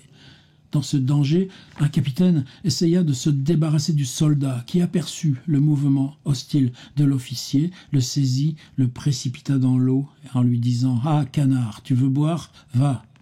« Voilà 2 places, s'écria-t-il. « Allons, major, jetez-nous votre petite femme, et venez, laissez ce vieux roquentin qui crèvera demain. »« Dépêchez-vous, » cria une voix composée de 100 voix. « Allons, major, ils grognent les autres, ils ont raison. » Le comte de Vandières se débarrassa de ses vêtements, se montra debout dans son uniforme de général. « Sauvons le comte, » dit Philippe. Stéphanie serra la main de son ami, se jeta sur lui, l'embrassa par une horrible étreinte. « Adieu, » dit-elle. Il s'était compris. Le comte de Vandières retrouva ses forces et sa présence d'esprit pour sauter dans l'embarcation où Stéphanie le suivit, après avoir donné un dernier regard à Philippe. « Major, voulez-vous ma place? Je me moque de la vie, » s'écria le grenadier. « Je n'ai ni femme, ni enfant, ni mère. »« Je te les confie, » cria le major en désignant le comte et sa femme. « Soyez tranquille. J'en aurai soin comme de mon œil. » Le radeau fut lancé avec tant de violence vers la rive opposée à celle où Philippe restait immobile qu'en touchant terre, la secousse ébranla tout. Le comte, qui était au bord, roula dans la rivière. Au moment où il y tombait, un glaçon lui coupa la tête et la lança au loin comme un boulet. « Hein, major » cria le grenadier. « Adieu » cria une femme. Philippe de Sucy tomba, glacé d'horreur, accablé par le froid, par le regret et par la fatigue. Fin de la 2e partie. Ma pauvre nièce était devenue folle, ajouta le médecin après un moment de silence. « Ah, monsieur, reprit-il en saisissant la main de monsieur d'Albon, combien la vie a été affreuse pour cette petite femme, si jeune, si délicate. Après avoir été par un malheur inouï séparée de ce grenier de la garde nommé Fleuriot, elle a été traînée pendant 2 ans à la suite de l'armée, le jouet d'un tas de misérables. Elle allait, m'a-t-on dit, pieds nus, mal vêtue, restait des mois entiers sans soins, sans nourriture, tantôt gardée dans les hôpitaux, tantôt chassée comme un animal. Dieu seul connaît les malheurs auxquels cette infortunée a pourtant survécu. Elle était dans une petite ville d'Allemagne, enfermée avec des fous, pendant que ses parents, qui la croyaient morte, partageaient ici sa succession. En 1816, le grenadier Fleuriot l'a reconnue dans une auberge de Strasbourg où elle venait d'arriver après s'être évadée de sa prison. Quelques paysans racontèrent aux grenadiers que la comtesse avait vécu un mois entier dans une forêt et qu'ils l'avaient traquée pour s'emparer d'elle sans pouvoir y parvenir. J'étais alors à quelques lieues de Strasbourg. En entendant parler d'une fille sauvage, j'eus le désir de vérifier les faits extraordinaires qui donnaient matière à des contes ridicules. Que devins-je en reconnaissant la comtesse? Fleuriot m'apprit tout ce qu'il savait de cette déplorable histoire. J'emmenai ce pauvre homme avec ma nièce en Auvergne, où j'eus le malheur de le perdre. Il avait un peu d'empire sur madame de Vandières. Lui seul a pu obtenir d'elle qu'elle s'habillât. Adieu, ce mot qui, pour elle, est toute la langue. Elle le disait jadis rarement. Fleuriot avait entrepris de réveiller en elle quelques idées, mais il a échoué et n'a gagné que de lui faire prononcer un peu plus souvent cette triste parole. Le grenadier savait la distraire et l'occuper en jouant avec elle, et par lui j'espérais, mais l'oncle de Stéphanie se tut pendant un moment. Ici, reprit-il, elle a trouvé une autre créature avec laquelle elle paraît s'entendre. C'est une paysanne idiote qui, malgré sa laideur et sa stupidité, a aimé un maçon. Ce maçon a voulu l'épouser parce qu'elle possède quelques quartiers de terre. La pauvre Geneviève a été pendant un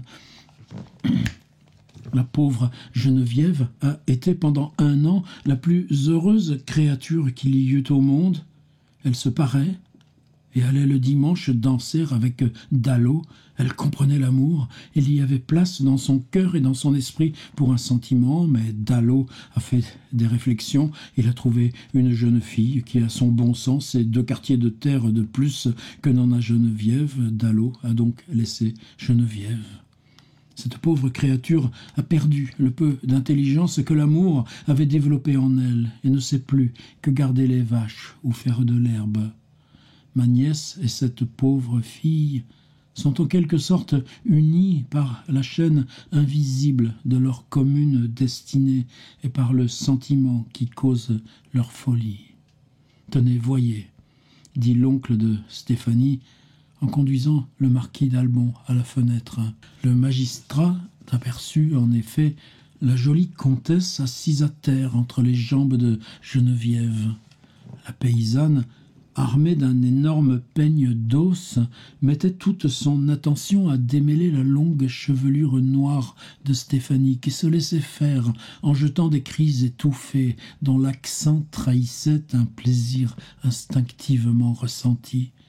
M. d'Albon frissonna en voyant l'abandon du corps et la nonchalance animale qui trahissaient chez la comtesse une complète absence de l'âme. « Philippe, Philippe !» s'écria-t-il, « les malheurs passés ne sont rien. » « N'y a-t-il donc point d'espoir ?» demanda-t-il. Le vieux médecin leva les yeux au ciel. « Adieu, monsieur, dit M. d'Albon en serrant la main du vieillard. Mon ami m'attend, vous ne tarderez pas à le voir. » « C'est donc bien elle !» s'écria Sucy, après avoir entendu les premiers mots du marquis d'Albon. « Ah, j'en doutais encore !» ajouta-t-il en laissant tomber quelques larmes de ses yeux noirs, dont l'expression était habituellement sévère. « Oui, c'est la comtesse de Vandières, » répondit le magistrat. Le colonel se leva brusquement, s'empressa de s'habiller. « Bien, Philippe, » dit le magistrat, stupéfait, « deviendrais-tu fou ?»« Mais je ne souffre plus, » répondit le colonel avec simplicité. « Cette nouvelle a calmé toutes mes douleurs. Quel mal pourrait se faire sentir quand je pense à Stéphanie ? Je vais aux bons hommes, la voir, lui parler, la guérir. Elle est libre, eh bien le bonheur nous sourira, où il n'y aurait pas de providence. Crois-tu donc que cette pauvre femme puisse m'entendre et ne pas recouvrer la raison ? Elle t'a déjà vu sans te reconnaître, répliqua doucement le magistrat qui, s'apercevant de l'espérance exaltée de son ami, cherchait à lui inspirer des doutes salutaires. Le colonel tressaillit, mais il se mit à sourire en laissant échapper un léger mouvement d'incrédulité. Personne n'osa s'opposer au dessein du colonel. En peu d'heures, il fut établi dans le vieux prieuré auprès du médecin et de la comtesse de Vandières. « Où est-elle » s'écria-t-il en arrivant. « Chut !» lui répondit l'oncle de Stéphanie. « Elle dort. Tenez, la voici. » Philippe vit la pauvre folle accroupie au soleil sur un banc.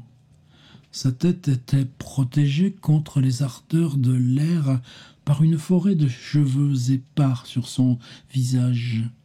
Ses bras pendaient avec grâce jusqu'à terre.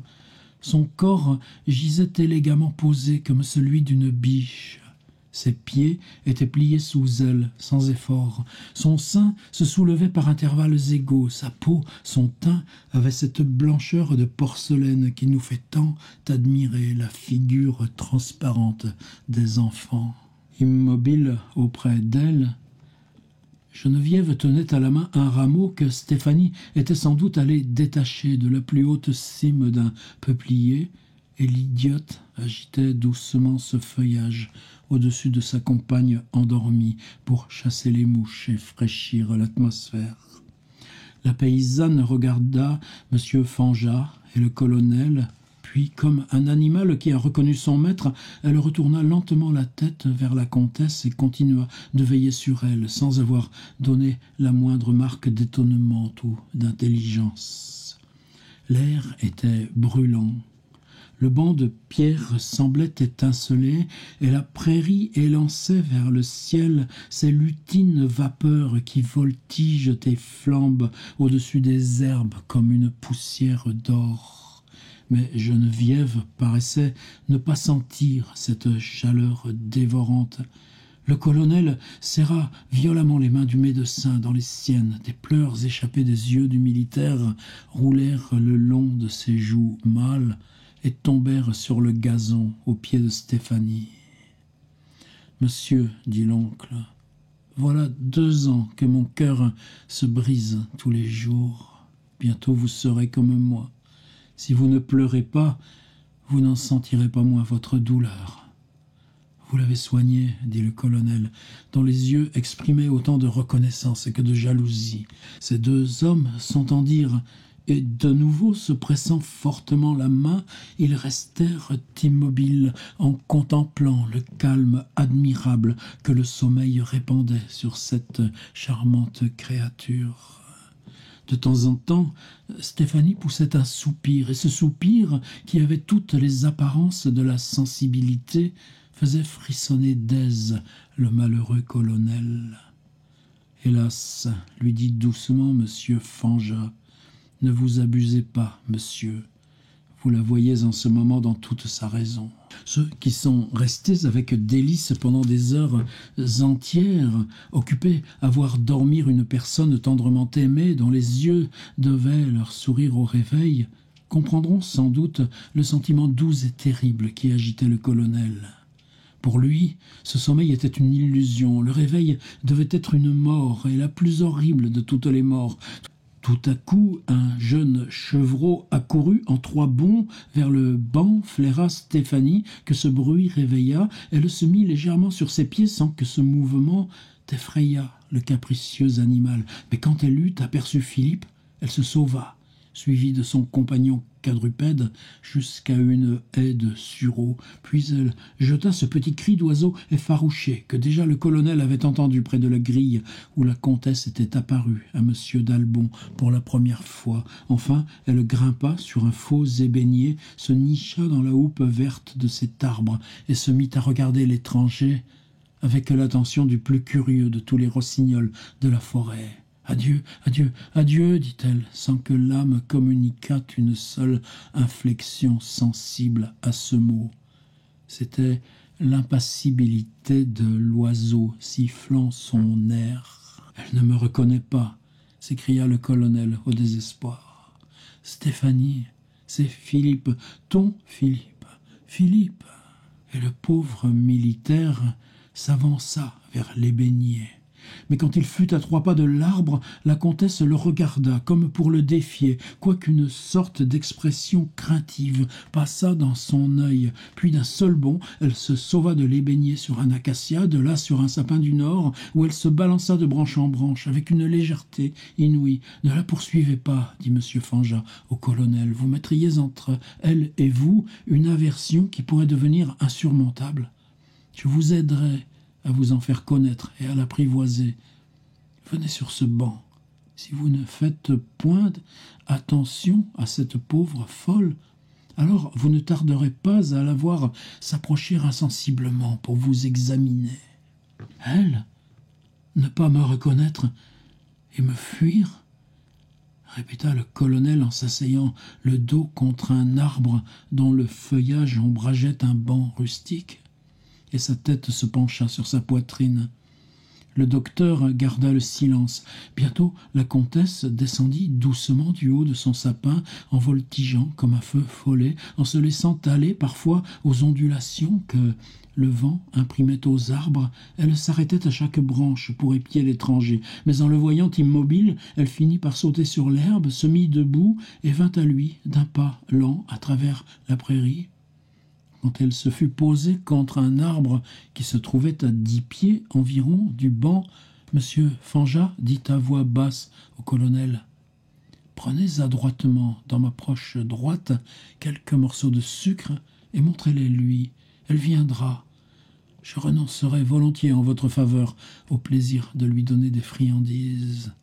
À l'aide du sucre qu'elle aime avec passion, vous l'habituerez à s'approcher de vous et à vous reconnaître. » Quand elle était femme, répondit tristement Philippe, elle n'avait aucun goût pour les mets sucrés.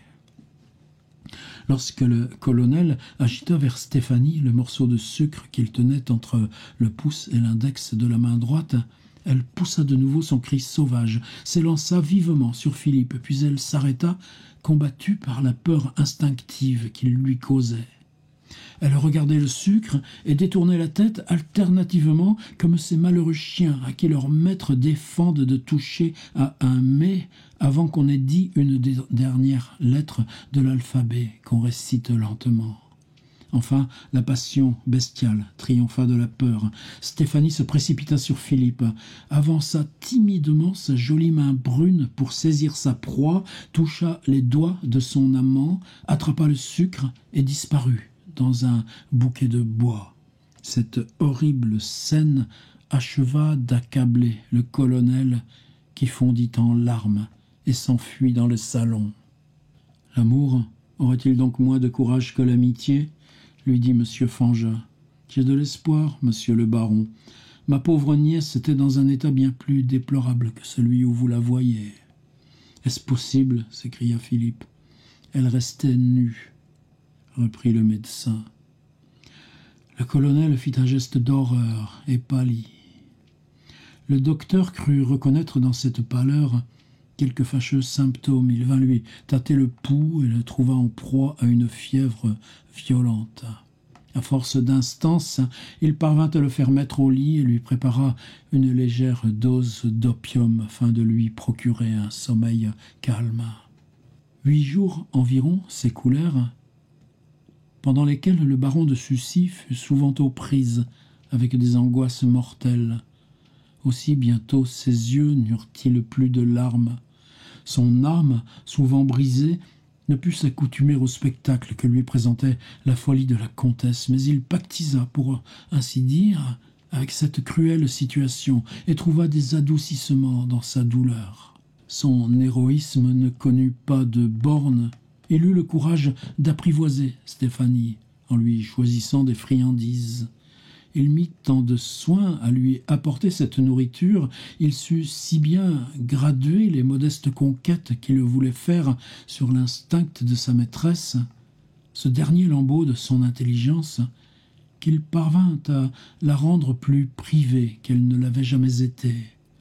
Le colonel descendait chaque matin dans le parc Et si, après avoir longtemps cherché la comtesse, il ne pouvait deviner sur quel arbre elle se balançait mollement, ni le coin dans lequel elle s'était tapie pour y jouer avec un oiseau, ni sur quel toit elle s'était perchée, il sifflait l'air si célèbre En partant pour la Syrie, auquel se rattachait le souvenir d'une scène de leurs amours.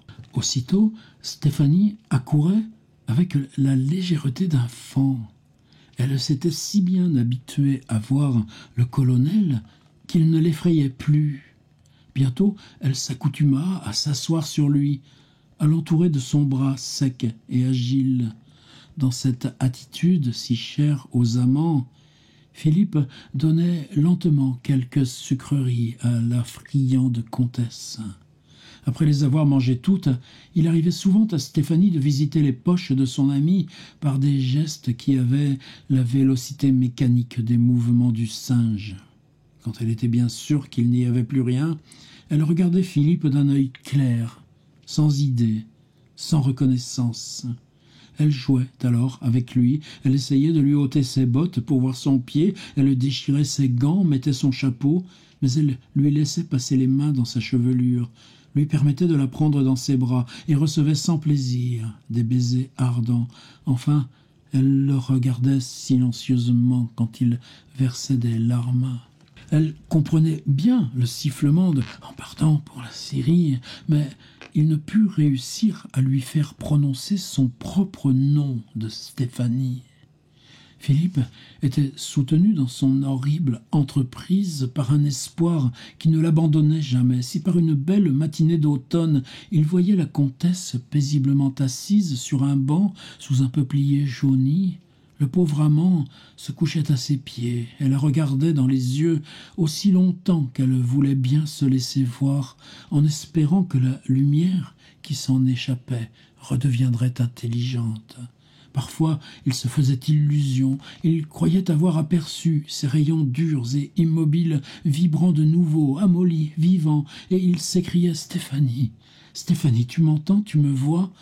Mais elle écoutait le son de cette voix comme un bruit, comme l'effort du vent qui agitait les arbres, comme le mugissement de la vache sur laquelle elle grimpait, et le colonel se tordait les mains de désespoir, désespoir toujours nouveau.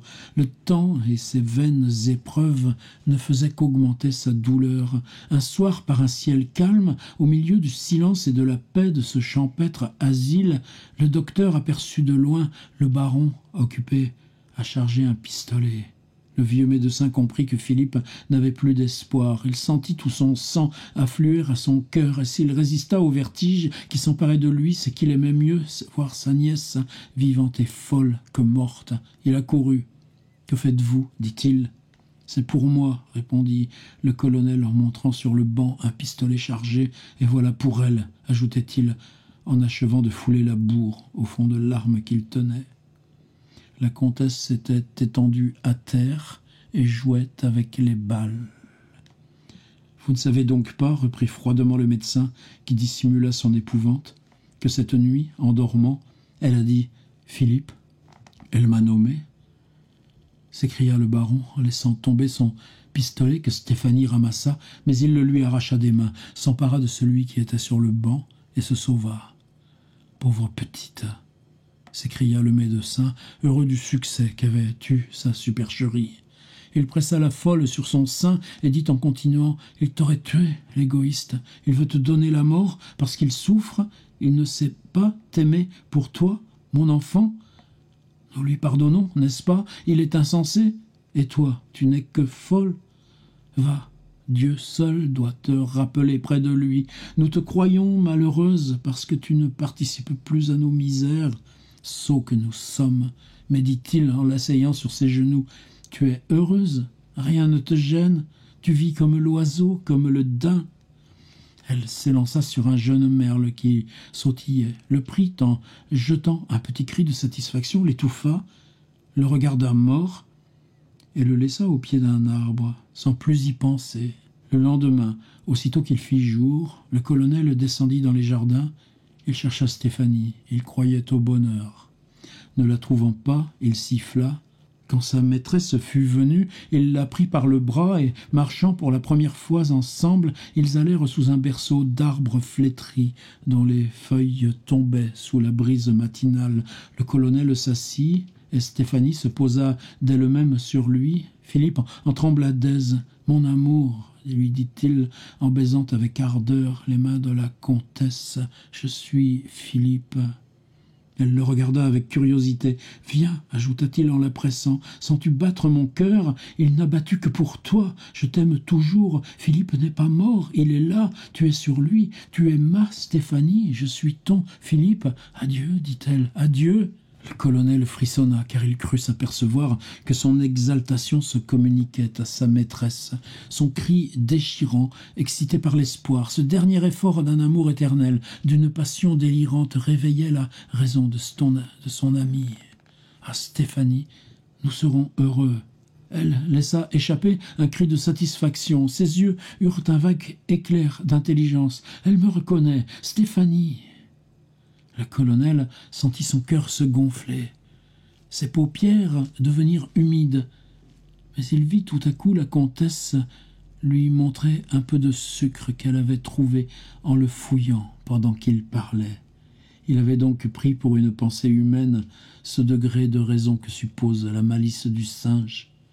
Philippe perdit connaissance.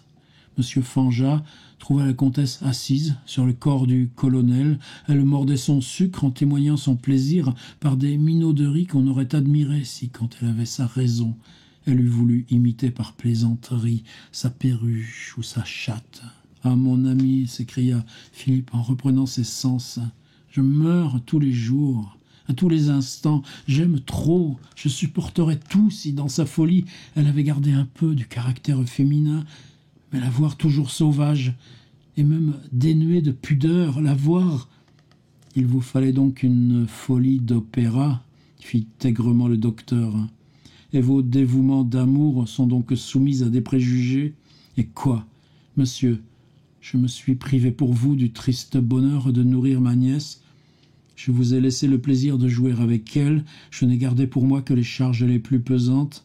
Pendant que vous dormez, je veille sur elle, Allez, monsieur, abandonnez-la. Quittez ce triste ermitage. Je sais vivre avec cette chère petite créature. Je comprends sa folie. J'épie ses gestes. Je suis dans ses secrets. Un jour, vous me remercierez. » Épilogue. Le colonel quitta les bons hommes pour n'y plus revenir qu'une fois. Le docteur fut épouvanté de l'effet qu'il avait produit sur son hôte. Il commençait à l'aimer, à l'égal de sa nièce. Si des deux amants il y en avait un digne de pitié, c'était certes Philippe. Ne portait-il pas à lui seul le fardeau d'une épouvantable douleur? Le médecin fit prendre des renseignements sur le colonel et apprit que le malheureux s'était réfugié dans une terre qu'il possédait près de Saint-Germain. Le baron avait, sur la foi d'un rêve, conçu un projet pour rendre la raison à la comtesse. À l'insu du docteur, il employait le reste de l'automne aux préparatifs de cette immense entreprise. Une petite rivière coulait dans son parc, où elle inondait, en hiver, un grand marais qui ressemblait à peu près à celui qui s'étendait le long de la rive droite de la Bérésina. Le village de Satou, situé sur une colline, achevait d'encadrer cette scène d'horreur comme Studzianka enveloppait la plaine de la Bérésina. Le colonel rassembla des ouvriers pour faire creuser un canal qui représenta la dévorante rivière où s'étaient perdus les trésors de la France, Napoléon et son armée. Aidé par ses souvenirs, Philippe réussit à copier dans son parc la rive où le général Éblé avait construit ses ponts. Il planta des chevalets et les brûla de manière à figurer les ais noirs et à demi consumés qui de chaque côté de la rive avaient attesté aux traînards que la route de France leur était fermée. Le colonel fit apporter des débris semblables à ceux dont s'étaient servis ses compagnons d'infortune pour construire leur embarcation, Il ravagea son parc afin de compléter l'illusion sur laquelle il fondait sa dernière espérance. Il commanda des uniformes et des costumes délabrés afin d'en revêtir plusieurs centaines de paysans. Il éleva des cabanes, des bivouacs, des batteries qu'il incendia. Enfin, il n'oublia rien de ce qui pouvait reproduire la plus horrible de toutes les scènes et il atteignit à son but. Vers les premiers jours du mois de décembre, quand la neige eut revêtu la terre d'un épais manteau blanc, il reconnut la Bérésina. Cette fausse Russie était d'une si épouvantable vérité que plusieurs de ses compagnons d'armes reconnurent la scène de leurs anciennes misères. Monsieur de Sucy garda le secret de cette représentation tragique de laquelle, à cette époque, plusieurs sociétés parisiennes s'entretinrent comme d'une folie. Au commencement du mois de janvier 1820, le colonel monta dans une voiture semblable à celle qui avait amené monsieur et madame de Vandières de Moscou à Studzianka et se dirigea vers la forêt de l'Isle-Adam. Il était traîné par des chevaux à peu près semblables à ceux qu'il était allé chercher au péril de sa vie dans les rangs des Russes. Il portait les vêtements souillés et bizarres, les armes, la coiffure qu'il avait le 29 novembre 1812. Il avait même laissé croître sa barbe, ses cheveux, et négligé son visage pour que rien ne manquât à cette affreuse vérité. « Je vous ai deviné » s'écria M. Fanjat en voyant le colonel descendre de voiture. « Si vous voulez que votre projet réussisse, ne vous montrez pas dans cet équipage. Ce soir, je ferai prendre à ma nièce un peu d'opium. Pendant son sommeil, nous l'habillerons comme elle était à Studzianka et nous la mettrons dans cette voiture. Je vous suivrai dans une berline. » Sur les 2 heures du matin, la jeune comtesse fut portée dans la voiture, portée sur des coussins et enveloppée d'une grossière couverture. Quelques paysans éclairaient ce singulier enlèvement. Tout à coup, un cri perçant retentit dans le silence de la nuit. Philippe et le médecin se retournèrent et virent Geneviève, qui sortait demi-nue de la chambre basse où elle couchait. « Adieu, adieu, c'est fini, adieu !» criait-elle en pleurant à chaudes larmes. « Eh bien, Geneviève, qu'as-tu » lui dit M. Fanjat. Geneviève agita la tête par un mouvement de désespoir, leva le bras vers le ciel, regarda la voiture, poussa un long grognement, donna des marques visibles d'une profonde terreur et rentra silencieuse. « Cela est de bon augure, » s'écria le colonel. « Cette fille regrette de n'avoir plus de compagne. Elle voit peut-être que Stéphanie va recouvrer la raison. »« Dieu le veuille, » dit M. Fanjat, qui parut affecté de cet incident. Depuis qu'il s'était occupé de la folie, il avait rencontré plusieurs exemples de l'esprit prophétique et du don de seconde vue, dont quelques preuves ont été données par des aliénés qui se retrouvent, au dire de plusieurs voyageurs, chez les tribus sauvages. Ainsi que le colonel l'avait calculé, Stéphanie traversa la plaine fictive de la Bérésina sur les 9 heures du matin. Elle fut réveillée par une boîte qui partit à 100 pas de l'endroit où la scène avait lieu. C'était un signal. 1000 paysans poussèrent une effroyable clameur, semblable au hurrah de désespoir qui alla épouvanter les Russes quand 20 000 traînards se virent livrés par leur faute à la mort ou à l'esclavage. À ce cri, à ce coup de canon, la comtesse sauta hors de la voiture, courut avec une délirante angoisse sur la place neigeuse, vit les bivouacs brûlés et le fatal radeau que l'on jetait dans une Bérésina glacée. Le major Philippe était là, faisant tournoyer son sabre sur la multitude. Madame de Vandières laissa échapper un cri qui glaça tous les cœurs et se plaça devant le colonel qui palpitait. Elle se recueillit, regarda d'abord vaguement cet étrange tableau.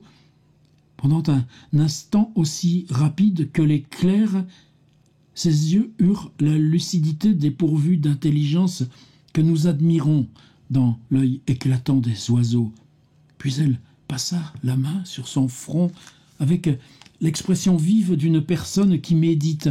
Elle contempla ce souvenir vivant, cette vie passée, traduite devant elle, tourna vivement la tête vers Philippe et le vit. Un affreux silence régnait au milieu de la foule. Le colonel haletait et n'osait parler. Le docteur pleurait. Le beau visage de Stéphanie se colora faiblement, puis de teinte en teinte, elle finit par reprendre l'éclat d'une jeune fille, étincelant de fraîcheur. Son visage devint d'un beau pourpre. La vie et le bonheur, animés par une intelligence flamboyante, gagnaient de proche en proche, comme un incendie. Un tremblement convulsif se communiqua des pieds au cœur. Puis ces phénomènes, qui éclatèrent en un moment, eurent comme un lien commun, quand les yeux de Stéphanie lancèrent un rayon céleste, une flamme animée. Elle vivait, elle pensait, elle frissonna. De terreur, peut-être ? Dieu déliait lui-même une seconde fois cette langue morte et jetait de nouveau son feu dans cette âme éteinte. La volonté humaine vint avec cette transe électrique et vivifia ce corps d'où elle avait été si longtemps absente. « Stéphanie !» cria le colonel. « Oh, c'est Philippe !» dit la pauvre comtesse. Elle se précipita dans les bras tremblants que le colonel lui tendait, et l'étreinte des deux amants effraya les spectateurs. Stéphanie fondait en larmes. Tout à coup, ses pleurs se séchèrent. Elle se cadavérisa comme si la foudre l'eût touchée et dit d'un son de voix faible: « Adieu, Philippe, je t'aime. Adieu. » « Elle est morte, » s'écria le colonel en ouvrant les bras. Le vieux médecin reçut le corps inanimé de sa nièce, l'embrassa comme eût fait un jeune homme, l'emporta et s'assit avec elle sur un tas de bois. Il regarda la comtesse en lui posant sur le cœur une main débile et convulsivement agitée. Le cœur ne battait plus. « C'est donc vrai, dit-il en contemplant tour à tour le colonel immobile et la figure de Stéphanie sur laquelle la mort répandait cette beauté resplendissante, fugitive auréole, le gage peut-être d'un brillant avenir. « Oui, elle est morte. » « Ce sourire !» s'écria Philippe. « Voyez donc ce sourire, est-ce possible ?»« Elle est déjà froide, » répondit monsieur Fanjat. Monsieur de Sucy fit quelques pas pour s'arracher à ce spectacle. Mais il s'arrêta, siffla l'air qu'entendait la folle, et ne voyant pas sa maîtresse accourir, il s'éloigna d'un pas chancelant, comme un homme ivre, sifflant toujours, mais ne se retournant plus. Le général Philippe de Sucy passait dans le monde pour un homme très aimable et surtout très gai. Il y a quelques jours, une dame le complimenta sur sa bonne humeur et sur l'égalité de son caractère. « Ah, madame, lui dit-il, je paye mes plaisanteries bien cher le soir quand je suis seul. Êtes-vous donc jamais seul ?»« Non, répondit-il en souriant. » Si un observateur judicieux de la nature humaine avait pu voir en ce moment l'expression du comte de Sucy, il en eût frissonné, peut-être. « Pourquoi ne vous mariez-vous pas ?» reprit cette dame qui avait plusieurs filles dans un pensionnat. « Vous êtes riche, titré, de noblesse ancienne, vous avez des talents, de l'avenir, tout vous sourit. »« Oui, répondit-il, mais il est un sourire qui me tue. » Le lendemain, la dame apprit avec étonnement que monsieur de Sucy s'était brûlé la cervelle pendant la nuit. La haute société s'entretint diversement de cet événement extraordinaire et chacun en cherchait la cause. Selon les goûts de chaque raisonneur, le jeu, l'amour, l'ambition, des désordres cachés expliquaient cette catastrophe, dernière scène d'un drame qui avait commencé en 1812. 2 hommes seulement, un magistrat et un vieux médecin, savaient que monsieur le comte de Sucy était un de ces hommes forts auxquels Dieu donne le malheureux pouvoir de sortir tous les jours triomphant d'un horrible combat qu'il livre à quelque monstre inconnu, que pendant un moment, Dieu leur retire sa main puissante. Ils succombent. Paris, mars 1830.